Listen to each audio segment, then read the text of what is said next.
పుష్ప మొదటి అధ్యాయంలో ఎక్కువ మంది మొరపెట్టుకునింది చిత్రమంతా అయ్యాక బన్వర్ సింగ్ శేఖావత్ ని పరిచయం ఎందుకు చేశా, మా తలకాయ ఎందుకు తిన్నా అని చెప్పుకొచ్చారు కదా.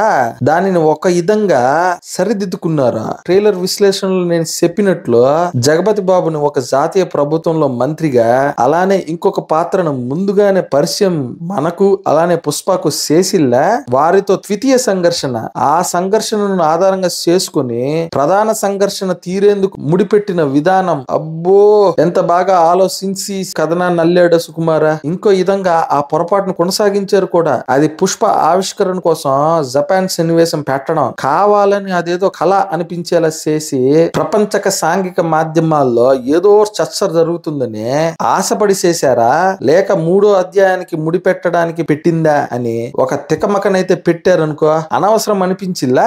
ఏమైంది సుకుకే అని అనిపించేలా ఉనింది అది.